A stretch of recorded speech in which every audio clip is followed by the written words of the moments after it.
What's up, everybody?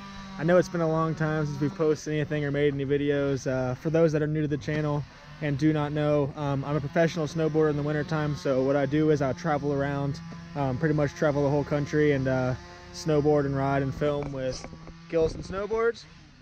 We are currently in Montana at Big Sky. We're heading up to Bridger Bowl tomorrow, but I'd be more than happy to throw some videos together of what we're doing out here and snowboarding and stuff like that and put them on the channel. If you'd like to see that, leave a comment, let me know. I might throw a couple in this video as well, but yeah, without any further ado, Alex has been at home making some videos and some progress that he's been doing while I've been gone. So I'm basically just gonna throw together a little video for you guys, and hopefully you guys can see what's been going on there. As far as me, like I said, I've just been doing a lot of filming and riding, and we've been in Colorado, Wyoming, we're in Montana now, we're heading to Washington next week, and then we're heading down to California, and pretty much just all over the place. So I should be back roughly the beginning of March, and the videos will start being more regular. We're gonna tear into my hatch and get the valve out of the cylinder and all that good stuff. But yeah, for now, let's jump on into things. What's up, guys? Back working on the hatch again a little bit. Pause that. Got the fenders out here. I've been working on this one out here. I had to do a little bit of body work. I still got a little bit more work to do, but I just wet sanded this. I primed it and wet sanded it a couple times. I got this thing pretty smooth now. There was a small kind of imperfection here, so I got a little bit of filler here and got it straightened out. Some sand scratches up here from what looked to be a DA at the top here, but got it basically all smoothed out.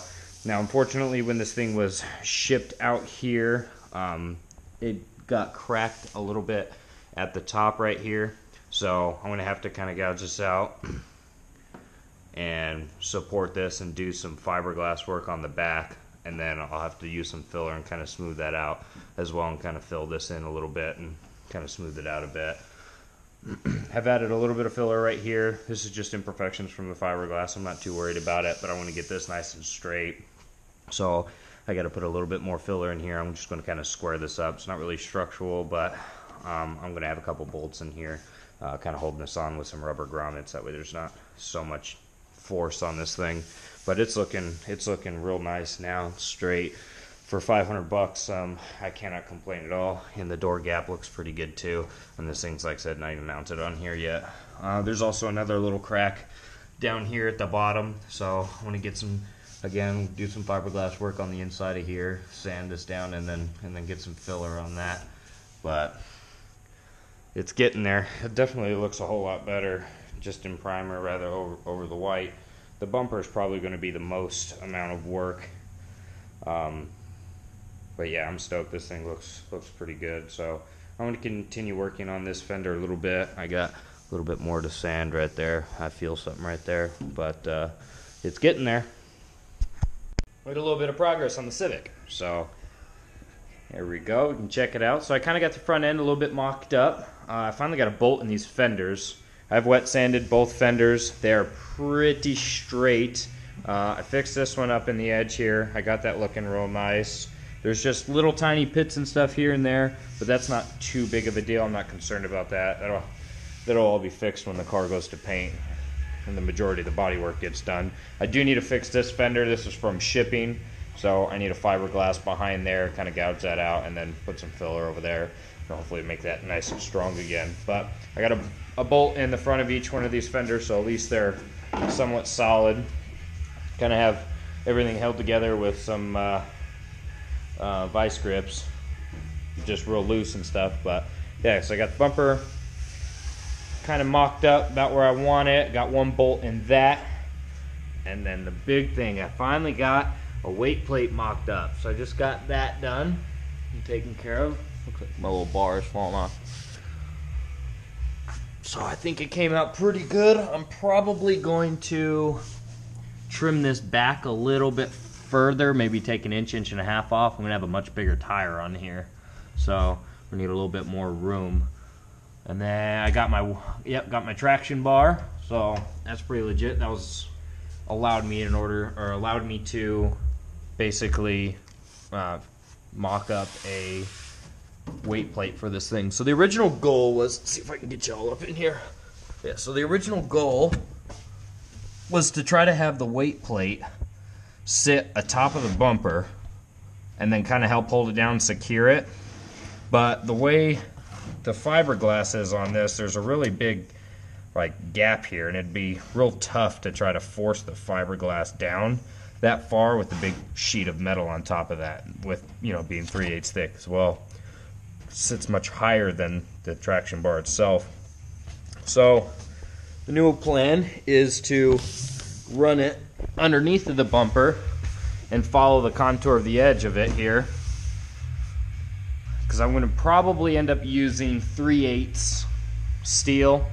I didn't really want to go with 1/2 inch. That's kind of heavy. And if I use 3/8, I can weld bars on the frame horns here and then run weights, like weightlifting weights, small 5, 10, 15 pound weights here, if I need to add more weight to the front end of this car or not, or take weight off. That allows a little bit more adjustability to how the front end stays planted on the ground. So next step is I need to get this bumper wet sanded.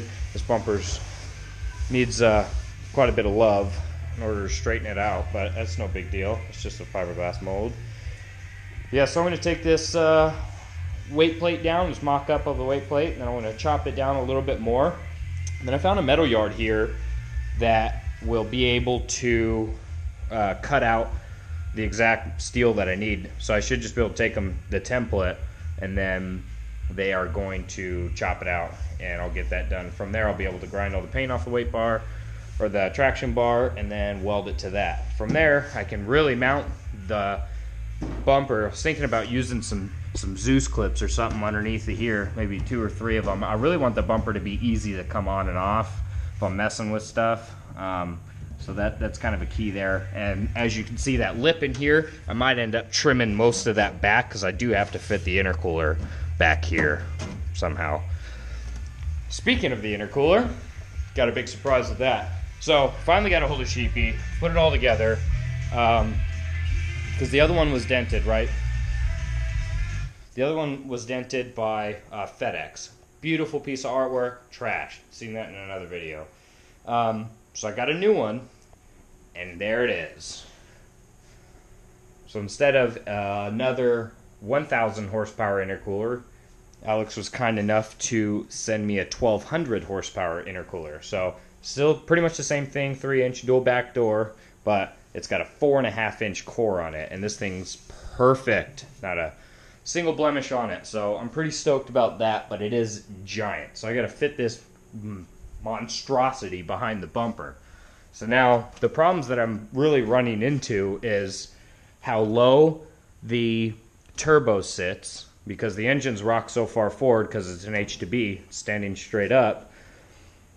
When I put the intercooler in here, the 3-inch outlet or inlet for the intercooler is literally right next to the outlet of the compressor housing. So that's going to be tough with a little pie section piece, or I might even be able to just use a coupler. I really want to use the least amount of couplers as I can, because I don't want nothing blowing off. I hate that. I don't want couplers blowing off, but this has got a pretty good beat on it.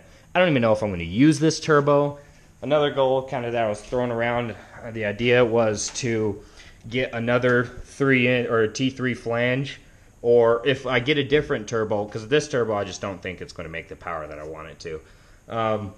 If I get a bigger turbo, I can notch this out. I don't have a problem doing that. I already cut the hell out of the radiator support in order to make it fit. So kind of down in there you can see, but I still got 2 bolts here and then a bolt through the fender. So the radiator support will be super easy to take on and off if I got to pull the motor out or work on the front end of it, who knows. But so the idea was, because I'm going to use this manifold, but I should have gotten a T4 manifold. I don't know what I was thinking. I got a T3 manifold because this turbo is a T3. But what's done is done. So diesel guys use adapter flanges that are, 1/2-inch thick adapter flanges that'll basically convert it from T3 to T4 if they're stepping up a turbo.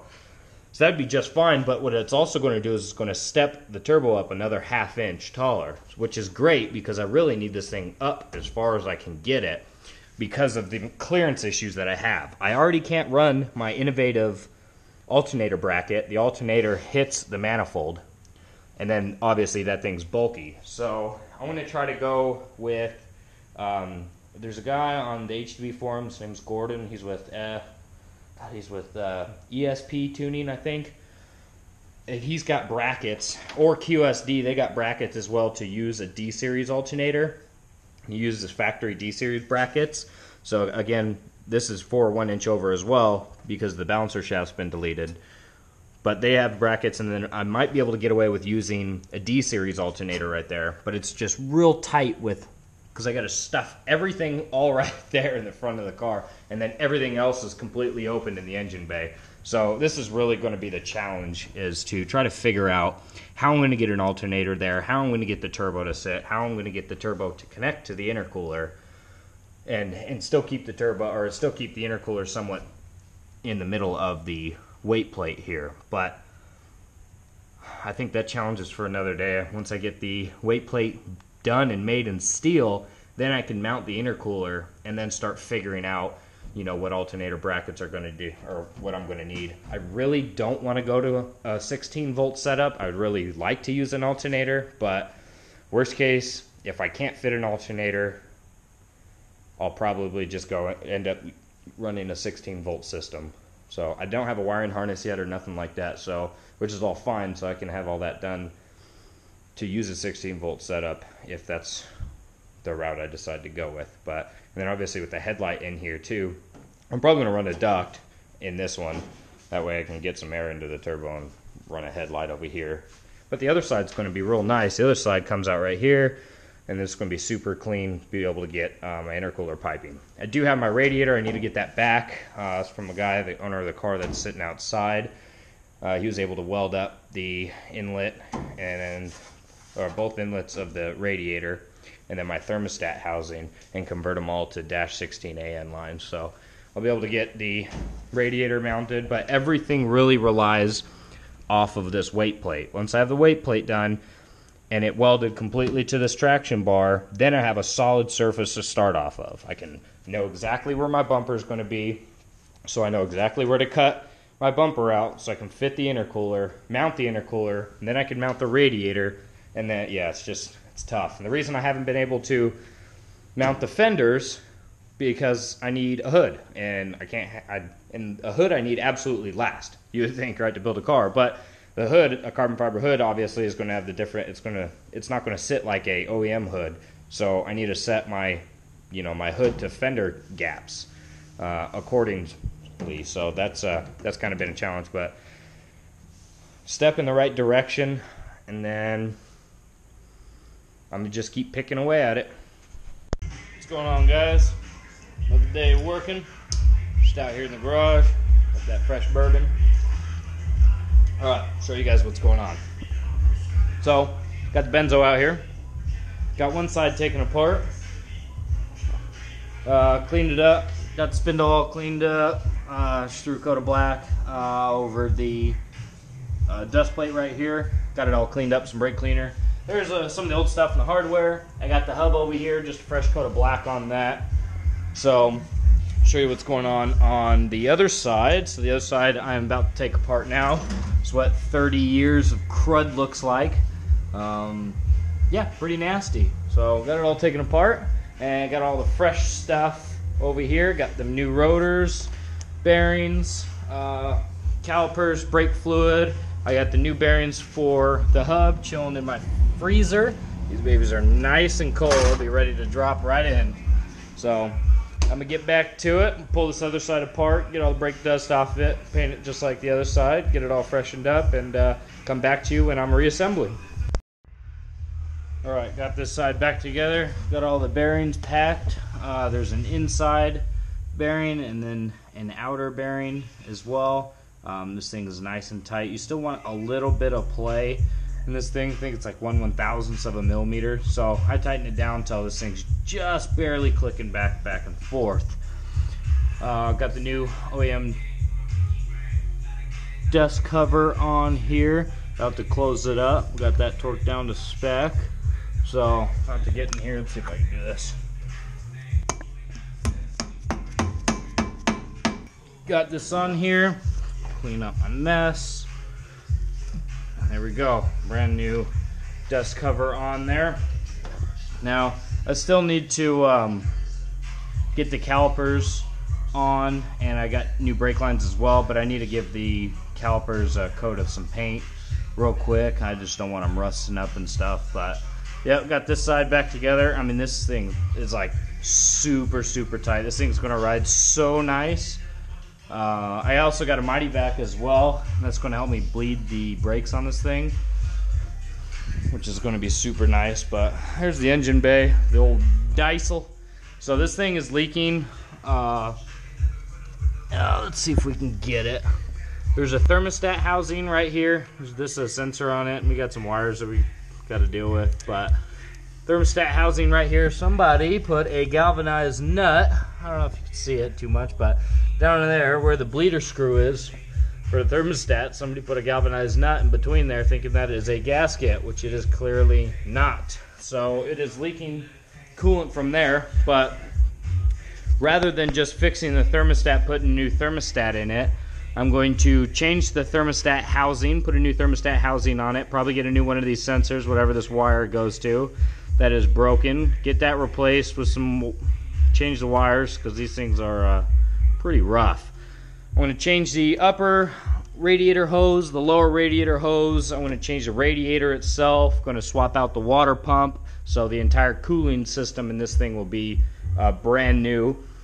Every system on this car that is getting done is going to get done to the full extent. So the braking system will be done all the way around. The only thing that won't be changed is the hard lines and the master cylinder itself, which is, it's all still good, but it'll all have brand new fluid in it, new calipers, those Acubona brake pads, rotors, calipers, shit like that. So I want to get this side together. Got that hub right there. Got, like I said, bearings in the freezer, so I'm gonna get them pressed in there. All right, got both sides done and on there.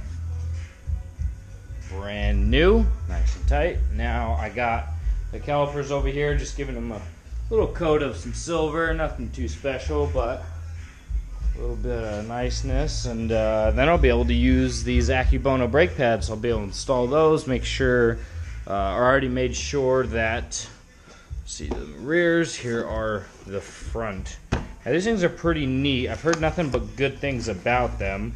They're a little pricey for what they are, but yep, pretty simple. I mean, a little pad and stuff, but apparently these are dustless brake pads. So I don't know how well they perform in like a performance aspect. I don't know if I'd use them on a race car or anything, but supposedly they don't give any brake dust off and dirty up your wheels. Yeah, some Molly brake lube and stuff. Let's see what they say. Huh.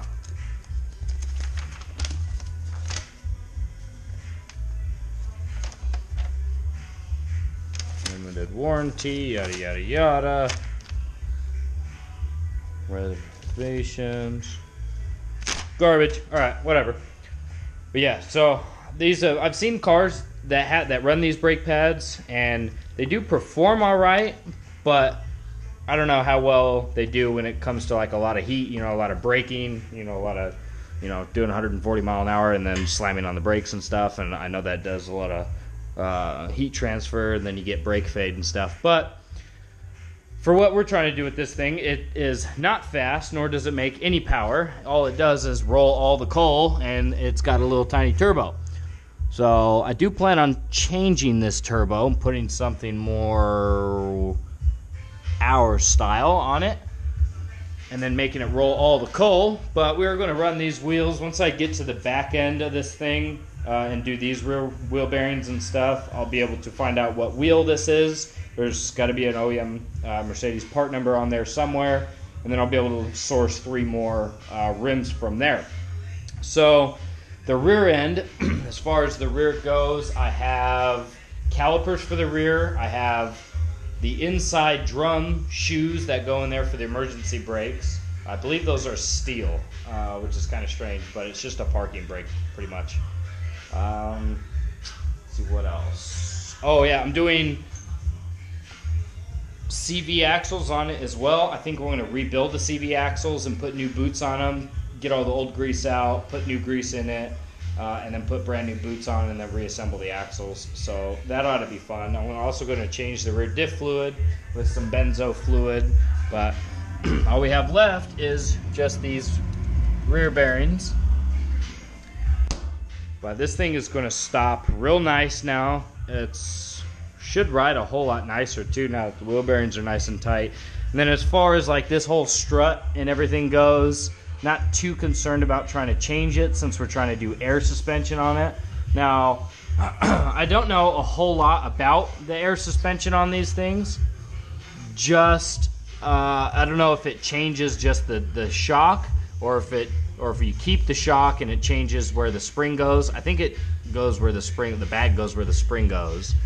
But I don't know if you got to get like a shorter strut or anything to accommodate for how low these things go. So I'm going to have to look into that some more, but I'm not too worried about trying to change the spring or the shock right now. It should ride nice. When we get into the steering, I'm going to change the tie rod ends. Now this thing has a steering box on it, so I'm going to change all them linkages and stuff in there. I don't know if you can see any of that, but will be pretty interesting. As soon as the brakes and rotors are done, all the way around, the rear end's rebuilt and stuff, this car is going to go for paint. And then it'll get painted that nice, nifty Corona cream. I did clean the inside of this thing a little bit.